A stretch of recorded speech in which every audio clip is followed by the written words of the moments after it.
जय हिंद दोस्तों। चलो अब पढ़ते हैं ऑनलाइन प्लेटफॉर्म पर आप सभी लोगों का बहुत बहुत स्वागत है। आज के इस नई वीडियो में दोस्तों हम प्रारंभ करते हैं रक्त का परिसंचरण तंत्र। तो दोस्तों रक्त का परिसंचरण तंत्र, रक्त का कैसे प्रभाव होता है, कैसे रक्त का हृदय में, रुधिर में जो खून होता है किस किस प्रकार से इसका जरिए हमारा जो खून होता है कैसे कैसे शरीर में परिवहन होता है दोस्तों, इसके बारे में चर्चा करेंगे दोस्तों।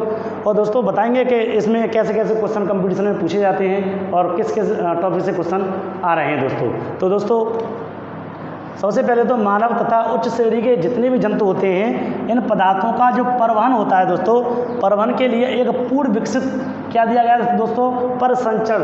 इसे ही दोस्तों क्या कहते हैं, परिसंचरण कहते हैं। या तो मानव सही या उच्च श्रेणी के जितने भी जंतु हैं दोस्तों उनमें सभी में क्या दिया गया है दोस्तों, परिसंचरण तंत्र का निर्माण किया गया है, जिसमें दोस्तों अवयव कौन कौन से होते हैं। जैसे बात करें रुधिर, एक हमारा खून होता है दोस्तों, हृदय होता है और रुधिर वाहिनियाँ होती हैं जिसके द्वारा खून दोस्तों जाता है, और लसिकाएँ होती हैं, लसिका होता है दोस्तों।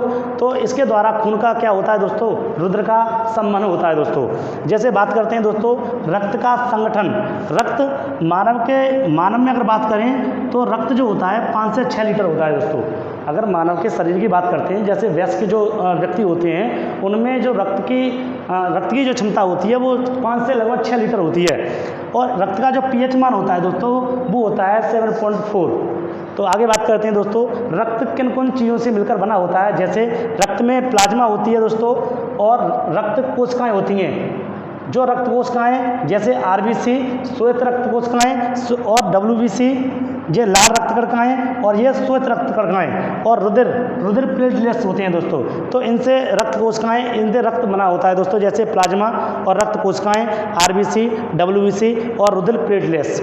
जैसे बात करते हैं प्लाज्मा में दोस्तों पानी जो होता है वो लगभग 90% होता है, और अन्य पदार्थ भी इसमें लगभग 10% होते हैं, जैसे प्रोटीन है, यूरिया है, फाइब्रिनोजन है और ग्लोबुलिन है। तो ऐसे प्रोटीन जो होते हैं दोस्तों इसमें लगभग 10% होते हैं। तो आगे बात करते हैं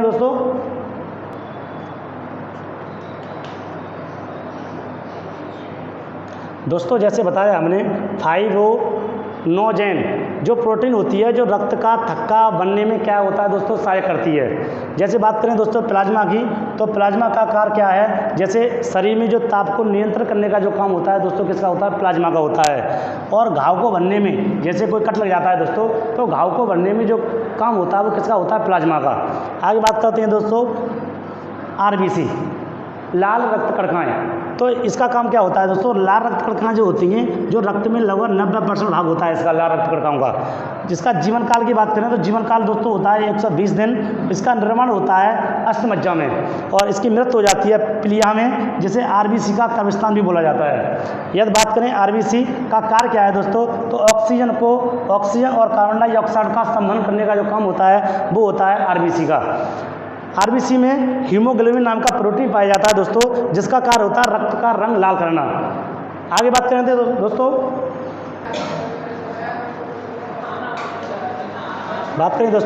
आरबीसी की कमी से कौन कौन से रोग होते हैं। जैसे आरबीसी की कमी से एक तो एनीमिया रोग हो जाता है दोस्तों, और एक हो जाता है पीलिया। जैसे आरबीसी की कमी हो जाए या श्वेत रक्त कणिकाएं की कमी हो जाए दोस्तों, तो एक तो एनीमिया रोग हो जाता है और एक हो जाता है पीलिया। तो दोस्तों बात करते हैं डब्ल्यूबीसी की, तो डब्ल्यूबीसी जो होती हैं वो सबसे कम होती है रक्त में दोस्तों, लगभग 8,000 से 9,000 के लगभग डब्ल्यूबीसी होती हैं, जबकि आरबीसी रक्त में सबसे ज़्यादा होती हैं। बात करें दोस्तों इनके जीवन काल के बारे में, तो इनका जीवन काल जो होता है 3 से 4 दिन के लगभग ये इनका जीवन काल होता है। यदि बात करें दोस्तों कि संख्या कितनी होती है, तो 8 से 9,000 के लगभग ये डब्ल्यूबीसी श्वेत रक्त कणिकाएं पाई जाती हैं रक्त में। आकार में दोस्तों ये बड़ी होती हैं। इनका निर्माण की बात करें या मृत्यु की बात करें दोस्तों, तो इनका निर्माण या मृत्यु रक्त में हो जाता है। निर्माण भी दोस्तों इसमें रक्त में होता है और इनकी मृत्यु जो होती है वो भी रक्त में होती है। इसका काम क्या है दोस्तों, जो प्रतिरोध की क्षमता होती है उसको बढ़ाती हैं दोस्तों, और रोगाणुओं से रक्षा करती हैं। जो रोग जैसे मान के चलिए आप, ये 2 प्रकार की होती हैं, जैसे लिम्फोसाइट और एक होती है मोनोसाइट। लिम्फोसाइट का काम होता है कि बीमारियों से बचाती हैं। लिम्फोसाइट जो आरबीसी डब्ल्यूबीसी होती हैं जो बीमारियों से बचाने का काम करती हैं, और मोनोसाइट जो होती हैं ये घाव को भरने का काम करती हैं दोस्तों। तो आगे बात करते हैं दोस्तों इसी प्रकार से तो दोस्तों WBC की कमी से कौन कौन से रोग होते हैं। जैसे WBC की अगर कमी हो जाती है तो एड्स है, जैसे HIV है, ऐसे रोग हो जाएंगे। और रक्त कैंसर, रक्त का कैंसर दोस्तों, जैसे WBC की कमी होगी, सोक्त रक्त कणिकाओं की अगर कमी हो जाती है तो कैंसर जैसी बीमारी और एड्स जैसी बीमारी दोस्तों हो जाती हैं। आगे बात करते हैं दोस्तों, रक्त प्लेटलेट्स क्या हैं। तो रक्त में ये लगभग 4.5 या 6 लाख के लगभग होती हैं प्लेटलेट्स। जैसे ये रुधिर में छोटी छोटी कणिकाएँ होती हैं दोस्तों, जो खून अपना खून होता है या रुधिर होता है, इसमें क्या होती है, छोटी छोटी कणिकाएँ होती हैं, उन्हें कहते हैं प्लेटलेट्स। जैसे बात करें कि जैसे चिकनगुनिया और डेंगू जैसी बीमारियों में प्लेटलेट्स की जो संख्या होती है दोस्तों एकदम कम हो जाती है। अब संख्या कम, जैसे ये होता कैसे है दोस्तों, जैसे डेंगू कैसे होता है, एंडी मच्छर काटने से डेंगू हो जाता है। तो जब भी प्लेटलेट्स की संख्या कम हो जाती है तो जैसे बीमारी डेंगू जैसी बीमारी हो जाती है। और डेंगू जी की बीमारी है दोस्तों, आजकल अगर देखा जाए तो डेंगू की बीमारी बहुत बड़े स्तर पर चल रही है, जैसे प्लेटें कम हो जाती हैं। तो दोस्तों प्लेट बढ़ाने के लिए आपको बहुत अच्छे उपाय करने होंगे दोस्तों। और जब तक प्लेट लगभग 4.5 मान के चलिए 4.5 और 6 लाख के लगभग नहीं रहेंगी, तब तक आप बीमारी से ग्रस्त हो जाएंगे दोस्तों। आर्मी प्लेटलेट्स का काम ये होता है कि अपने शरीर की सुरक्षा करना। जब प्लेटलेट्स खत्म हो जाएगी दोस्तों तो शरीर जो है अपना काम करना बंद कर देगा।